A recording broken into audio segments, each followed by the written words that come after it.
He kōna I purangi tēnei nā te reo irirangi o Aotearoa.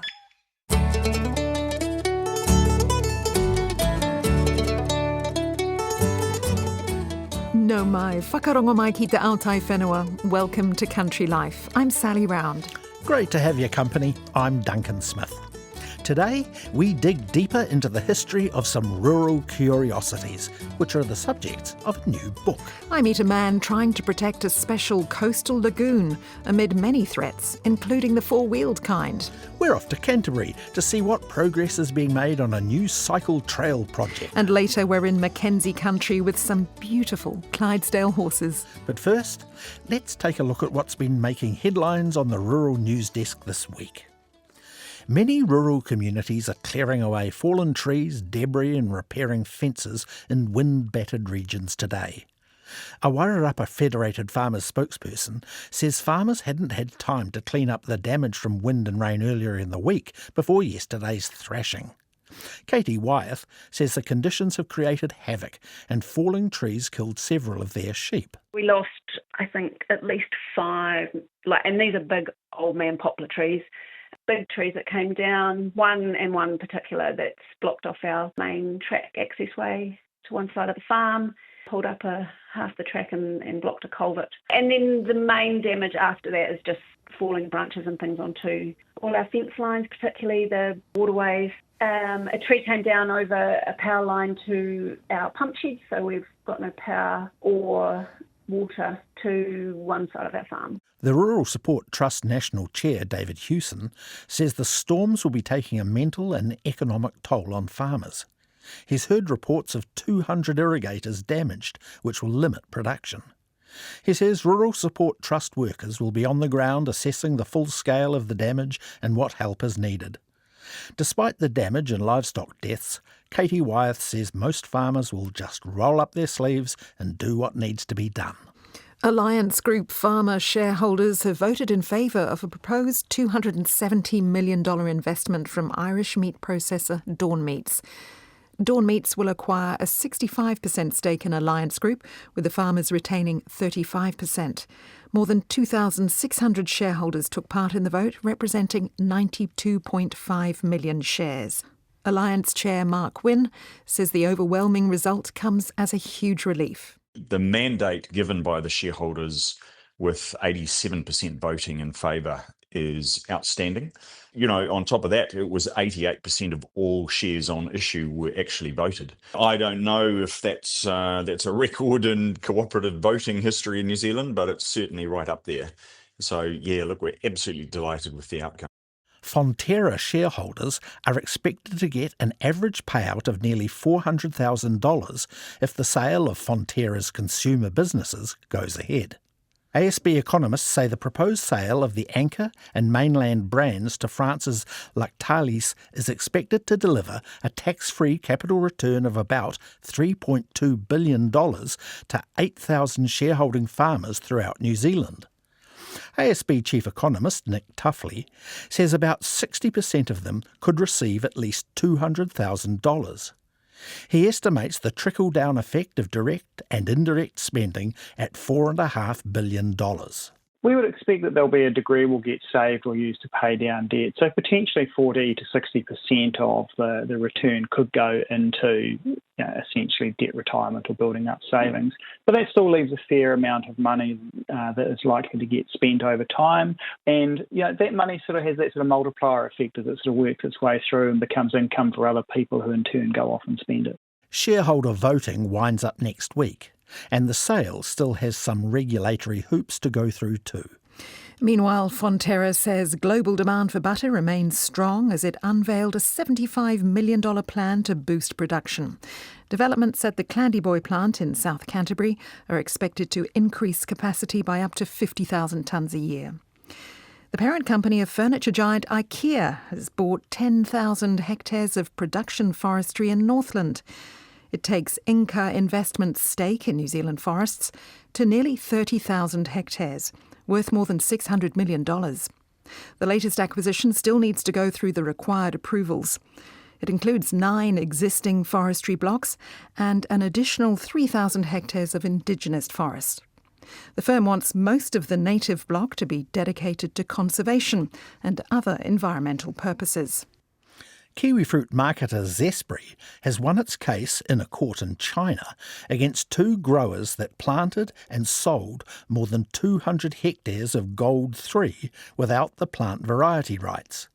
Compensation of $1.28 million will be paid to Zespri as well as damages. Strong global demand and tight supply pushed red meat exports up 22% in August compared to last year. The United States continues to be the largest market by value. And milk production across the country has hit a fifth consecutive record. Production was up 3.4% year-on-year last month, with farmers producing nearly 230 million kilos of milk solids. The Environmental Protection Authority has welcomed the High Court decision which found it did act lawfully when deciding not to reassess glyphosate, the main ingredient in weed killers like Roundup. In September 2023, the Environmental Law Initiative asked the EPA to reassess glyphosate, citing information about health and possible cancer risks as well as environmental harm. The court rejected all the group's arguments. The EPA's Dr. Sean Priso says glyphosate is considered safe to use as long as people read the label, wear protective gear like gloves and goggles, and use during calm, dry weather. A team of New Zealand and Australian shearers has set a world record in an intense 8-hour marathon in New South Wales. One of the two Kiwis, Benjamin Duncan, was the leading scorer, with just over 500 sheep. It took the team of 5 less than a minute per sheep to set the benchmark at Morven near Wagga Wagga last weekend. Their tally of 2,301 merino lambs is the first official record in the 5-stand 8-hour category. And finally, the world's largest variety of blueberry will soon be grown and sold in New Zealand. The blueberries will be planted in the Kerikeri and Waikato regions and have been likened to the size of a plum or a ping-pong ball. The general manager of the Fresh Berry Company, Simon Talon, says they've partnered with international berry producer Driscoll's to grow the fruit here. A tuna, one of the varieties, has made it into the Guinness Book of World Records for the largest blueberry. It's early season, same with one of the other varieties that we're releasing, and we're really looking forward to seeing how that compares with what's available in New Zealand through that early season. Simon Talon expects a limited number of the monster-sized blueberries to be on some supermarket shelves later next year. And that's the Rural News Wrap for this week. This is Country Life on RNZ National 101 FM. Husband and wife duo Teradar and Ruth Spencer have compiled a list of things that make up life in the New Zealand countryside. They've recently partnered in a new book, Kiwi Country, Rural New Zealand in 100 Objects. Our producer Janina Schwanecker caught up with Ruth about the project. Last year, HarperCollins approached Teradar about writing this book on 100 rural objects and the stories behind them. And at the start of that, it was sort of more about innovation, but that story's been done quite well by other people. And we wanted to get more into the social history of rural objects and just give our perspective on it, which is coming from a humorous and unexpected direction, I think is probably the best way to describe it. The book's it shares some quite personal anecdotes as well, or recollections and connections to the land, to the whenua. Can you tell me a little bit about your own rural experiences? So I don't think I realised just how much of my personal nostalgia and experience I was bringing to it until after it was done. My family used to spend holidays at a sheep station in Marlborough, Blue Mountain, which was owned by the Buicks. And it was the old shearers' quarters that we used to stay in. It was the old farmhouse, but it was the shearers' quarters then. And so it had all these sort of old beds and big fireplace and a pool table. And it was down by the hay shed and down by the old orchard and by where the dogs lived. And it was just kind of paradise for kids. We'd play with the dogs, and my dad would set up a shooting range for us to practice shooting rifles. And my mum would read books in the hay shed in the sun. And there were swimming holes. There was an amazing river there, and they would change every year. And they were just It was just beautiful. There's lots of that place in the book. As you touch on, many of the objects featured in the book capture this, kind of quintessential rural Kiwi experience. There's also a huge amount of research into the history of some of these objects. Can you tell me a little bit about that? Well, the research is a big part of the way that Radar and I work together. We're always trying to find something that people haven't heard before, because some of our stories tend to get recycled a bit, and people tend to glaze over with history sometimes because they think they've heard it. So we're always going into the archive, and we just have to credit the archives here, being able to go to Papers Past and put in a keyword and try to find something new and different that gives you a new perspective on an object. We're really lucky to have that resource. The research is actually quite a lot of fun. It takes time, but it's wonderful discovering things. It's kind of like gold mining. You turn up a nugget here and there, and it takes you on a journey somewhere else. In terms of your research, was there a particular fact that stood out to you, or something that surprised you in your findings? Oh, a lot of things that I just didn't. I mean, that's what's so joyful about the book, is that there's all of these ordinary objects that you kind of just look at and you don't even see them because they're so ubiquitous. They're just there. But they all have really fascinating stories. I think both of us were really kind of drawn in by the romance of the trig station. Just you see these little black and white sort of pyramid things just out while you're driving. You might see them sort of up in a paddock on a ridgeline. And they were used to map the country, and I think that we all kind of vaguely know that. But what we don't know is that they used to send men up there for months at a time. They had to carry in all their own supplies, and they'd have to go up and man lights, and shine the light across to the other trig station when there was an observer in the area. And they'd have to do it fairly accurately at exactly the right time, or you'd mess up the whole system. But they'd have to go up in the nighttime, so they'd go up there and they'd paint all the rocks white, and they'd tie white cloth to the trees so that in the nighttime you didn't fall off a cliff walking up in the dark to the light. Yeah, these things are just kind of fascinating. These are jobs we don't have anymore. As you touched on with that lovely example, though, I imagine you've managed to see how rural New Zealand has changed a lot in the last 100, 200 years as well, particularly through those objects. There are some massive changes, of course. We brought a lot of amazing innovation in, if we invented the milking cluster and, the suction teat things for milking, which prior to that they'd sworn up and down it would never be possible to mechanise milking. It would always be done by hand.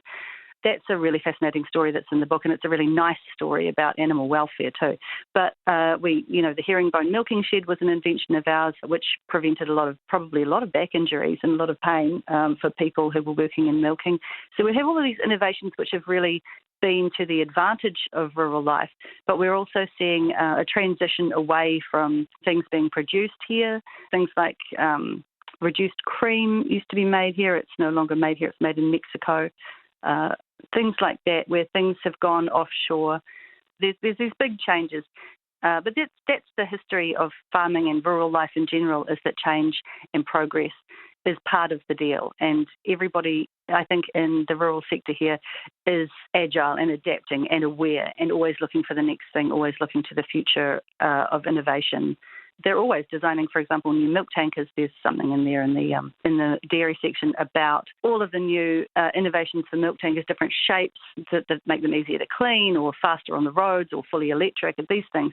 So there's swings and roundabouts, there's advantages and disadvantages all the time. And I think that's always been the case with rural life. The book features 100 objects. If you had to choose just one to summarise rural or that quintessential Kiwi country experience, what object would you choose? Oh, wow, that is a hard question. Do you know, it might be Aunt Daisy's Book of Handy Hints. And the reason I say that is that she was sending out information to people who needed to cope with what they had at the time. It might seem a strange example to choose, but I think that with rural life, even now, you're not within cooey of a hospital, you're not within a driving distance to the supermarket necessarily on a daily basis. You can't call Uber Eats out. You have to cope. And so she used to send out these amazing hints on the radio, but also she published books, not just recipes, but she had medicinal hints and things like, oh, you've got some old carpet, but you'd rather have lino. Well, what you do is you turn over your carpet and you paint the back with paving paint, and that's lino. And it's like, well, no, maybe it's not. But these are things you have to do when you have to make do. And I think that the rural experience here has always been, we talk about the number 8 wire mentality. We sort of push it back a little. It's also maybe the 44-gallon drum mentality. It's the what you have and then what you can do with what you have. That is how the rural sector copes with all the things that they're confronted with on a daily basis, that you have to be a quick thinker, you have to be an innovative thinker, and you have to be able to do stuff with your hands and just confront anything that confronts you. And I think that there's a lot of resilience and bravery and good humour and all of that goes into it. And I think that's really what we're celebrating right through the book. It's all about just how people come up against something and get through it brilliantly. This is not a book about farming. This is a book about the rural experience across the board. And when I say that, I mean people who go fishing off a wharf, people who have been to a wild hot pool. These are people who have a ride-on mower, have a lifestyle block, something like that, or just drive in the country and see an honesty box or a school bus turns sign. Or it's not just for people who have experience on farms. It's for people who have experience in New Zealand. You're never very far away from rural life in New Zealand. And so this is not a book for any particular gender. It's not a book for any particular age group. It's a book, hopefully, that has something to appeal for everyone. Ruth Spencer talking to Janina Schwaniger. And we have a copy of their new book, Kiwi Country, Rural New Zealand, in 100 Objects to give away. Just tell us the type of milk shed invented in New Zealand. The type of milk shed invented in New Zealand. Email us at country@rnz.co.nz to get your name into the draw. And tune in next week when we announce the winner. In his final story for Country Life, we're heading to South Canterbury now with Cosmo Kentish Barnes. He's in a sheep paddock near the Waimate to Waihau Forks Road with the Waimate Trail Te Ara Waimate project manager Joe Sutherland.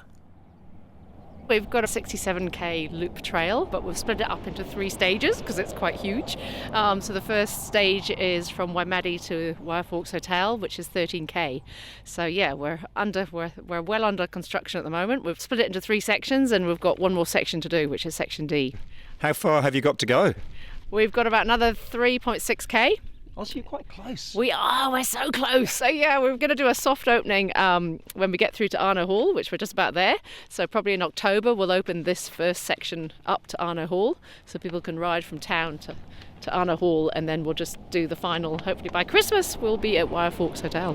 Now, Joe, the track here is being finished off by a big yellow roller machine. Yes, there's a huge amount of construction work, and we're lucky we've got such a wonderful community that we've had the Waimate Lions group have built, they built one bridge and then they decided they loved it so much they've built another one, so that is amazing.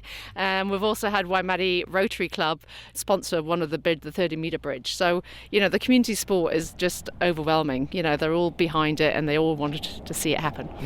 And a key fundraising event held here recently was a Miss Waimate competition. Tell me about that. Oh, it was hilarious. We organised a Miss Waimate 2025 where instead of girls getting dressed up, we had men getting dressed up. So we had them dancing to obviously Kaylee Bell, the famous Kaylee Bell, Boots and All song. We had them line dancing. When they first started, it was like 2 left feet, but by the end of it, they got into it and it was amazing. So yeah, the boys really put on a show for the community, and we sold, tickets went within 2 weeks. And we raised $35,000 from that event alone. So it was amazing. It brought the community together. That's what I loved. It was town and country come together. Everyone had a good time, laughed, talked, caught up. It's not just about the trail, but it's about what we're doing for the community as well. Who was the winner? Tom Cochrane was the winner. And he did an amazing flip onto the trampoline and it got everyone going. And he'd been practicing that all week and he'd never landed it all week. And on the night he landed it. Yay. So, it was brilliant. It was absolutely brilliant. But to be fair, all the contestants were winners. They all did their bit and played their part. Yes. Now, what are you putting on the surface of the track? It's actually from a local quarry, Cameron's Pit Quarry. And it's like a clay and sort of sand gravel mixed, but it actually compacts down really well, so once it does go hard it stays hard, so it should be an amazing trail to ride. And the track here cuts through a working sheep farm. It does indeed, but the farmer is very kindly let us go through his paddock, and to the left we've got this very famous Kapua swamp where they found a whole lot of mowers in the swamp, which are now in Christchurch Museum, and it's great that we can use the old railway to get through the farm. Can you describe some of the scenery this trail will go through when this section is finished? Well, it starts obviously in Waimate, which is a lovely heritage town, so it's got lots of history there with its beautiful buildings, and then it meanders its way through the gorge, and there you've got Studham Bush Reserve, so you've got lovely beautiful native trees and plants through there, and wonderful bird life, riflemen, kuru, fantails, pawaka, there's lots to see. And then it opens out into Mark Murphy's farm, which is near the swamp. So then you're opening up to lovely, beautiful, undulating farmland. Which is where we are now? Which is where we are now, yes. And then we take you back into the beautiful limestone rocks formations and looks over the Waia River and up to the Hunter Hills. So within 13k, you're almost getting 4 different views. So once you get to the Forks, where will the trail go after that? It'll go up the north branch of the Waia River, and then we're hoping to go over Mount Studham, and then back round and join Guns Bush and Kelsey's Bush together and back to Waimate. Gosh, and you said it'll be about, 70 kilometres? It is going to be about that, yeah, with hut accommodation on the way. So, yeah, people can get out there with their families and stay the night and walk it, bike it. It'll be fantastic. You've got a big vision for this, haven't you? Yes, it is a big vision, but, we're nearly, stage 1 is nearly complete. So I'm thinking, we just keep going. What are some of the challenges you've faced so far? We started probably a bit late. It was sort of getting into winter. So, wet weather never brings in mud and everything else. So that's been a bit of a challenge. But I think the contractor's done an amazing job and, tried to keep to the trail as much as possible without going off track. But yeah, and just going through different farmland, farmers and appreciating we've got to work with stock and their livelihood as well. So they've been great. They've been very cooperative and willing for it all to go through, so it's been fantastic. Yeah, so for this farmer here, it will be a bit of a change, won't it? Yep, no, you'll see a few more people, I'm sure, when he's moving his stock. But he's been very, very relaxed and very love what we're doing, so it's great. And this biking trail is doubling up as a sculpture trail as well. Yes, we've got some very amazing local artists, and we're also working in conjunction with our local Runanga, the Waio Marae, on a beautiful sculpture trail. So we're going to intertwine all the cultures of who's here now, like where they come from, why the Waio Forks is all about water. So everyone came here by water. So we've got some beautiful, that's sort of the theme of the sculpture trail. So it's how eels migrated here, butterflies, plants, how they grew with water, settlers, how they came by ships, boats, so we've got a real talented crew that have come up with all these wonderful sculptures. So it's going to be, not only is it going to be a cycle and walk trail, but also be a beautiful educational art sculpture trail as well. The Waimate Trail's Joe Sutherland. And an exciting update. They hope to complete the final sections of Stage 1 next week, with the aim to open the full trail early next year. They're also working on an art sculpture project to go with it. Kia ora, you're with the McClatchy whānau, North Taranaki, Ngāti Mutonga, Ngāti Tama, and this is Rehutai Farm. You're listening to Country Life on RNZ National Radio. We're off to meet Ben Banks now, who spends a lot of his spare time at a coastal wildlife reserve not far from Whakatane Airport. The Okorero Thornton Lagoon and its surrounding sand dunes lie by the mouth of the Rangataiki River and are home to some threatened species and rare vegetation. But they have frequent visits from other wildlife too. You've got a bucket there, Ben. What's in it? So this is my modified Purcell container. I've got some dehydrated rabbit meat, and a couple of tools so that we can go and have a look at this Dock 200 trap, and that got set a couple of weeks ago with some egg and some other dehydrated rabbit. So we'll just check to see if we've got any luck. Don't smell anything. No, it doesn't smell too bad, so that's normally an indication that we haven't caught anything. My name's Ben Banks. I live in Whakatane and currently got a small business focusing on conservation and biosecurity. We are currently doing a bit of a small trapping program along the coast here. So we've got 125 traps going along the coast from Whakatane to Marata, just to try and protect some of the wildlife in the wildlife reserve. So yeah, been doing that for about a year now. We're currently I think we're at about 97 mustelids, about 87 rats. It's all in our first year of trapping. Oh. So we've got one of the traps set off with nothing in it, just some old fairy business. So I'm going to reset that and put some new rabbit bait in it and just record that on Trap NZ to show our progress.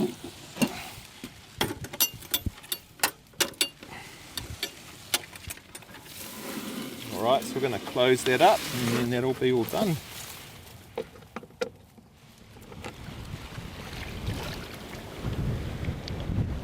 Just over the dunes from the lagoon lies a beautiful white sandy beach. People love coming here by the river mouth to catch whitebait and kahawai, to kayak and enjoy the views out to the outlying islands.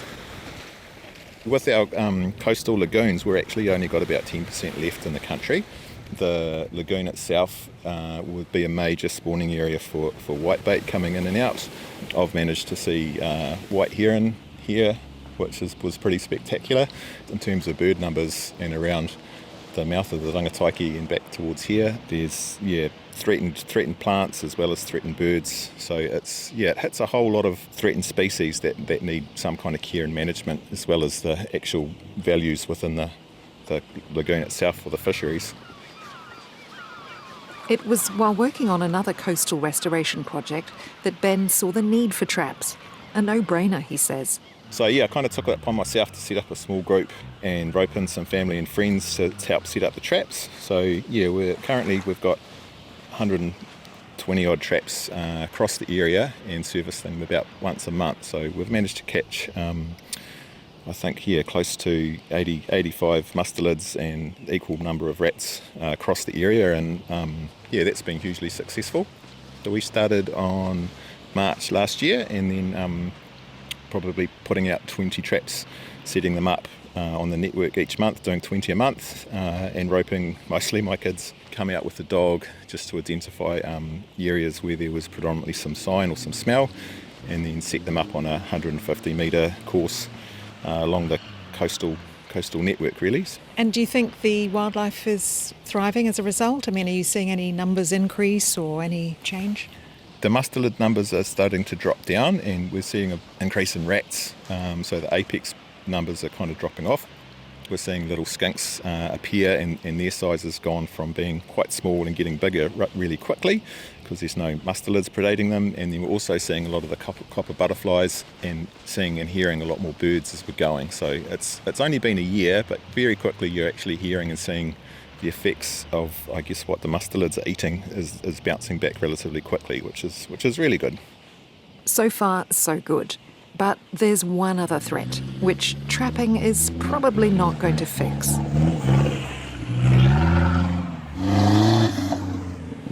Here we go. People having a bit of fun driving across the area at the same time. So I think this is conservation East Coast styles at its best.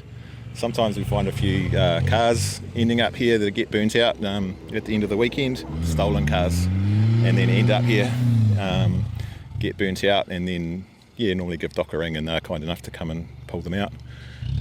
But it's becoming a bit of a nice place for people to come camping and four-wheel driving when they would like to. Cars doing donuts is a common sight here. Even on a midweek winter's day, the area was busy with vehicles on the tracks, which go every which way in the reserve. While the visitors have fun, Ben points out the vegetation, some of it newly planted. Recovering coastal vegetation with harakiki, coastal mahoe. There's actually some threatened kānuka next to us.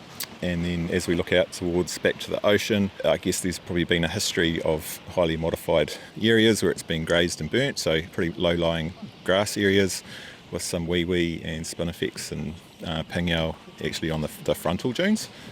So as we look down towards the lagoon, there's a little bit of taupata, a few other recovering coastal species recovering. That they're just trying to get a hold in amongst all the tracks. So what sort of challenges does it pose having this unfettered access? Well, it's a very popular spot, and coastal areas with access for fishing, recreation and hunting are always going to be popular, but when it's not managed in a way, then you effectively get no management, and the coastal areas are so fragile it's pretty much like running a bulldozer through some of these areas. Like the recovery rates for the slow growing areas, they're just not getting a chance to recover at all.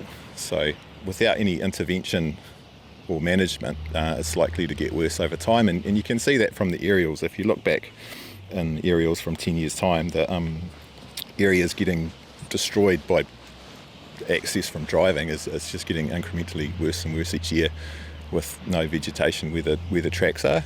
So, what would you like to see here? Well, ultimately, when you look at the open areas, you just need to have clear areas of access for people. Oh.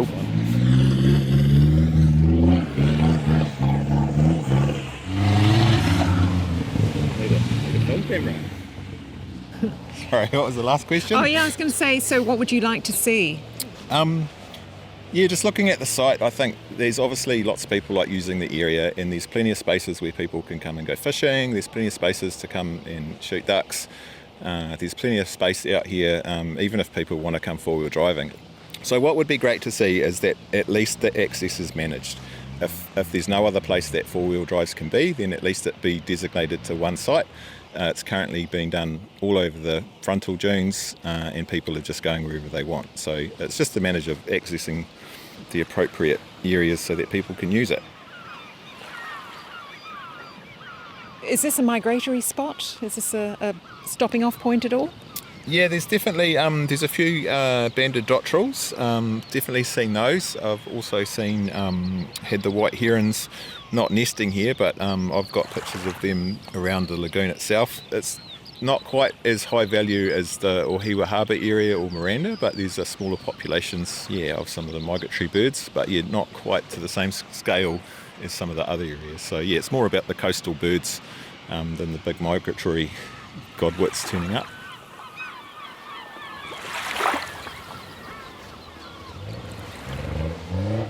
Just turning back to the vehicles here, and we can just hear that one disappearing over the dunes.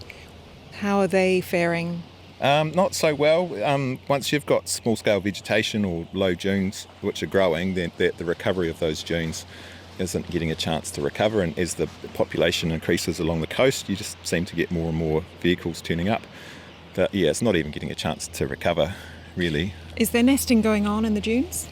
Yeah, there's definitely birds nesting in the dunes. Most of it's happening back down towards where the fishing is as well. So when you start seeing banded dotterels around those sites in the same areas that people are driving in, fishing in, that's where the fish are, that's where the birds are, and that's just a high ecological area. So it's almost like everyone's competing for the same space, which makes sense. It's a beautiful spot. I don't think it's anything tricky or hard. It just needs someone to say, hey, look, here's where we want vehicles to go.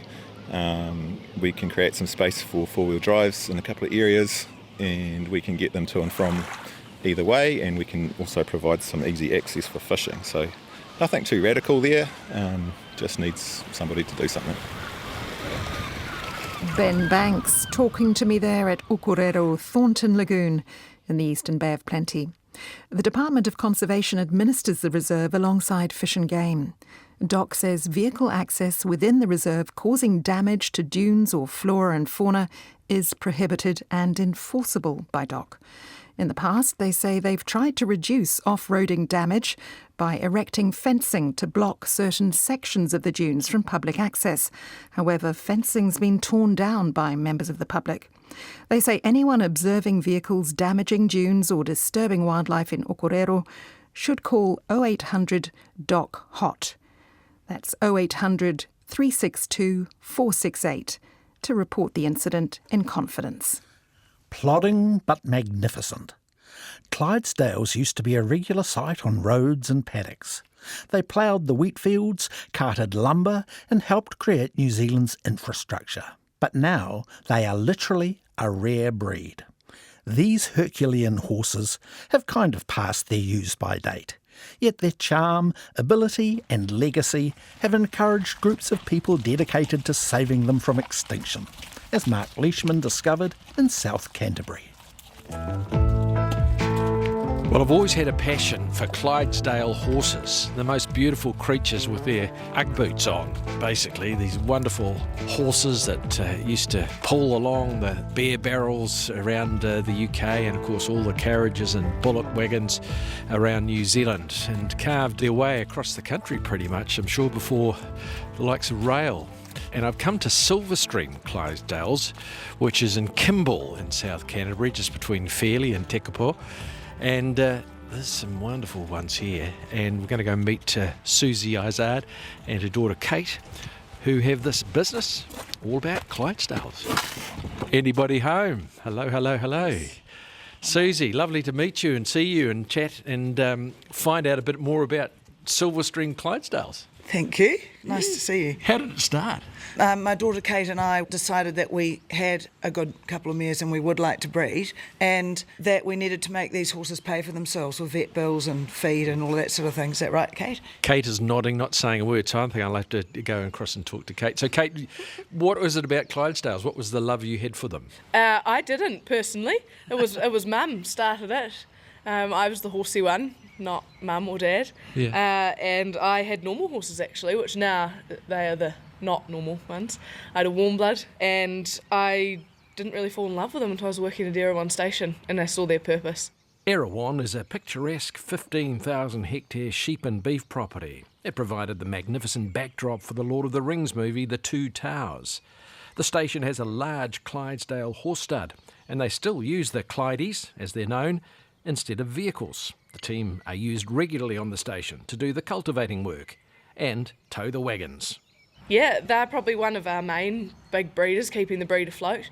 Put a lot of time and money into the breed, and they still use them like tractors. They still work the ground up there, and we're just going to try and be a little baby version. You know, they're our sort of inspiration, I guess. We'll never be able to work the ground like they do, but yeah, we just potter along. They're most famous more recently for their work with DB Beard, the draft horses, weren't they? Because they were known as draft horses as well, were they? Yeah, draft horse covers various breeds like Shires, Clydesdales, Percherons. They draft, they pull, so it covers a range of breeds. But the Clydesdale, and I think the Shire as well, is an rare breed, an endangered breed. So I think I was reading that there's about 5,000 worldwide, so there's not a lot. Really? And that's one of the reasons and as being part of the New Zealand Clydesdale Society, that breeding and good breeding is really important. So that was our focus, especially after Kate learning so much from Colin and Erin. So your mother referred to you as going to the dark side. Tell us what the meaning of that is. Colin, who's now passed away, used to tell me off when I'd say I had normal horses. He would say, no, these are the normal horses. So sometimes we get laughed at for being sort of an oddball bunch. We turn up like the gypsy crew, you know, we've got wagons and there's all sorts, and there's a lot that goes with these big horses. So you've got all the gear, sort of just, look like the travelling gypsies really. So we've often probably not affectionately been called the dark side, so we laugh and we think it's fantastic, so we're the weirdos, I guess. Their size is possibly best illustrated by their shoe size. The big steel shoes are immense when compared to the likes of a racehorse. This is a set of the Clydesdale shoes. So these ones here you can see are the back shoes because they're pointy, so that's how they get their grip. Yeah. Is digging in a bit there. They're the fronts. These are handmade. We take the horses sometimes to farrier competitions where they're hand making the shoes to fit the horses. Right. They're very big and heavy, and a Clydesdale foot should be shod differently to your standard horse's foot. So when this is a standard horse here, that's a racehorse shoe. Racehorse shoe, which is like it's a Nike. Yeah, it is. Sprinter. Yeah, compared to a big old gumboot. Yeah, so it's a lot of shoe, very heavy. Yeah, isn't it just? But we just show ours when we're riding them, because we do, clatter over riverbeds, and if when they're in work, they'll have their shoes on. But how long does the shoe last? Our farrier doesn't like shoeing ours. We always give him beans, so he makes sure they stay on for a long time. So we get about 8 to 10 weeks out of our set of shoes. So you've got to re-shoe them every 8 to 10 weeks. Yeah, most people would be 6 to 8 weeks. And what about your other job? This is not a full-time gig for you as such. You're involved in the dairy industry. Yeah, so I work for myself as a rural contractor. I've spent a few years working in vet clinics, and then I just Well, horses take a lot of time, and that's hard to have a full-time job when you're, trying to juggle it all. So, I just work for myself and do a lot of vet tech work, mostly in the dairy industry because that's where there's work. So I've just finished rearing calves, and then I'm about to start an apprenticeship for LIC, being an AB technician. So we'll see how that goes. It's very hard. So. That leaves feeding the horses up to Mum. Kate Smith says Clydesdales are the Labradors of the horse world. They live for food and they love their new shed, a special gift. We've simplified it now because we don't cover them. They've got sheds in their paddocks. That was Mum's 60th present. Dad said, what do you like? She said, I'd love a horse shed, please. Oh, really? So Mum got a horse shed, a new horse shed for her 60th. So they don't need covers on. We feed out baleage. We just feed them baleage once a day. And they've got ad lib hay. They don't want fancy food, so that keeps their condition on, and it just makes it a bit easier. It's only in winter that every day we're feeding baleage, but if we miss out, it doesn't matter. Yeah, it's mostly just picking up their poo. That's a full-time job in itself. That is a full-time job. Yeah. It'd be great manure, would it not? Very good. Mum grows pumpkins. What did you get, about 150? Pumpkins on, just put them in the poo pile and away we went. And I think they're more sensitive than people think. We laugh because our farrier Jordan used to say they're not sleeping, they're plotting. And they do. They do plot. That Billy out there spent 3 years plotting to wait till there was an open gate, race up the driveway, round here, through the other side of the shed, through this man door, and tipped one of these bins over and started eating. And it was just max for perseverance and planning, wasn't it? How many years was that? About 3. 3 years. Of planning. Yeah, watching, waiting. And they are fast. When they go, they are fast. Oh, Yeah. I imagine because they're just an awesome, powerful looking animal, aren't they? Are they a bit scary when they really get going? Yeah, you've got to be pretty strict on them with manners. There's a lot of horse. So, one of ours, we got weighed the other days at the vet clinic and he was 850 kgs.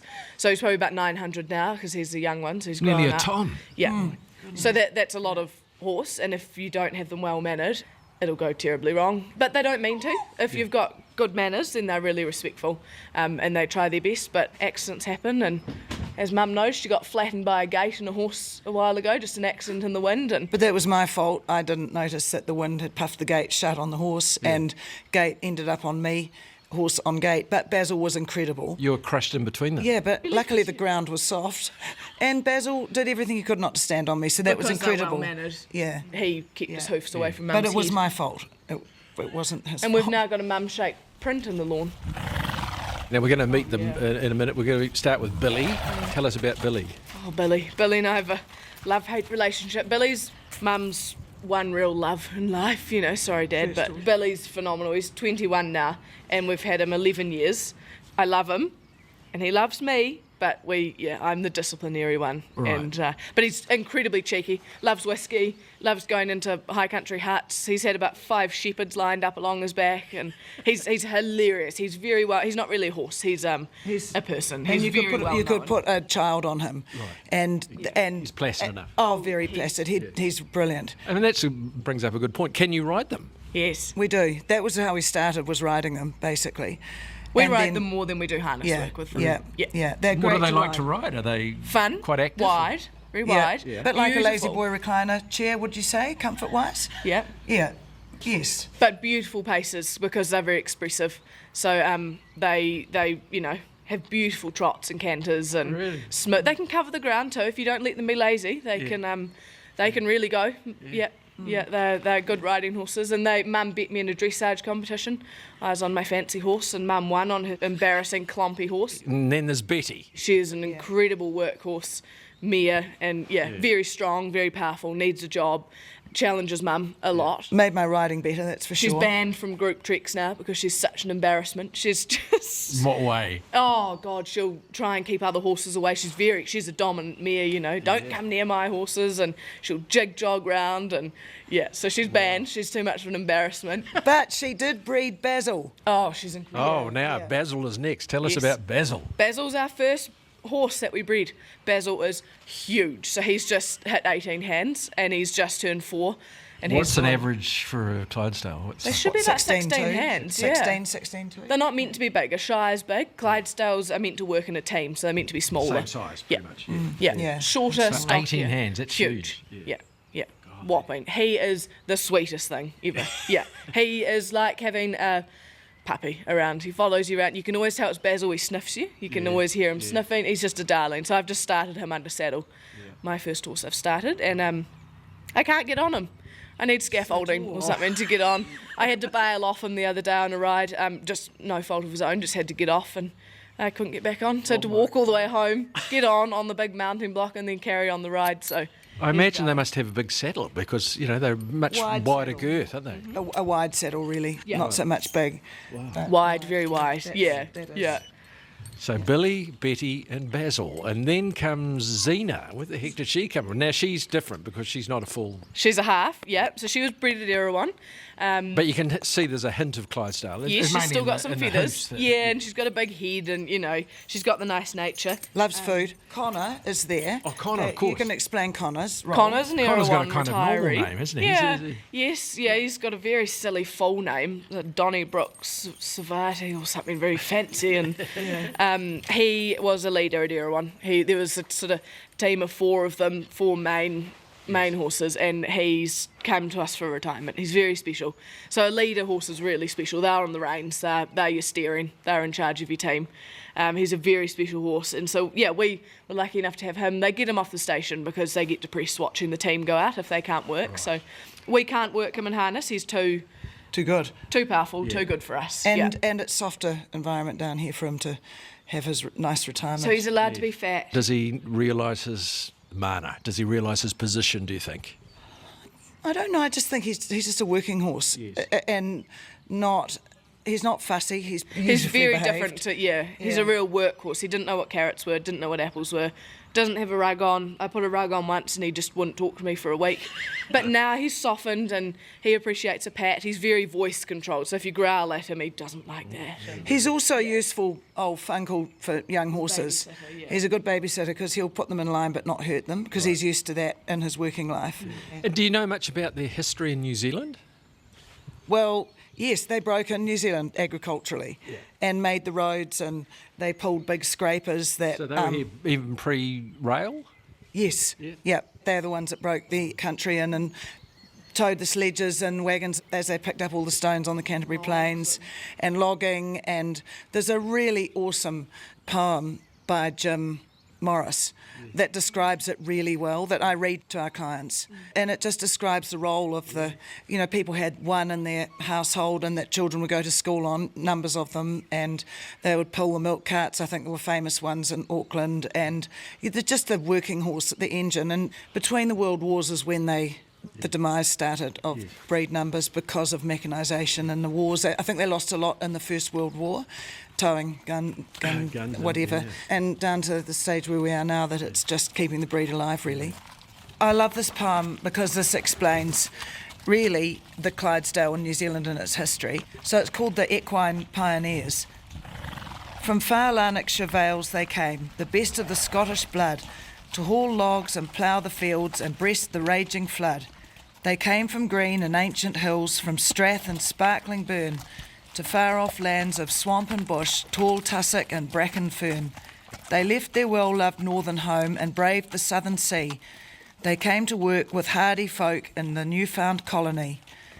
In Northland's humid, misty hills they hauled straight kauri logs, to sawmills on the river banks through scrub and clinging bogs. The swamps were drained, the tiles laid, the new farms to create, the produce carted to the rail, the cream cans to the gate. The East Coast stations took their wool in wagons through the surf, where lighters ferried tight-pressed bales to cargo ships at berth. They pulled the cables, made the roads, built dams and dredged the sand, dragged the coal in damp, dark mines and ploughed the tussock land. From Nelson orchards in the sun, Canterbury's tawny plains, the West Coast bush and Southland hills, they always kept tight chains. They took the children safe to school and sickness to the nurse. And when the final bell was tolled, they pulled the sombre hearse. So whether in the coal mine's depth or in the foaming brine, in baker's cart or wagon hitched or snigging logs in line, in bustling cities' noisy streets or quiet western dales, in forests dark or open fields in heat or howling gales, ploughing heavy land for crops or clearing scrub and gorse, carting wool or sweeping hay, salute the Clydesdale horse by Jim Morris. I really love that poem. I think that it puts it in a nutshell. Doesn't it just? So, Susie, another facet of your amazing list of talents is art. Oh, yes. The landscapes here are mine, and the postcards that we've made to sell to our visitors are mine, which I've really enjoyed because I like the ridiculous side of animals. So they're all quite... Slightly caricatured. Yeah, they are. Yeah, absolutely. Yeah. Maisie, calves, sheep, all the horses.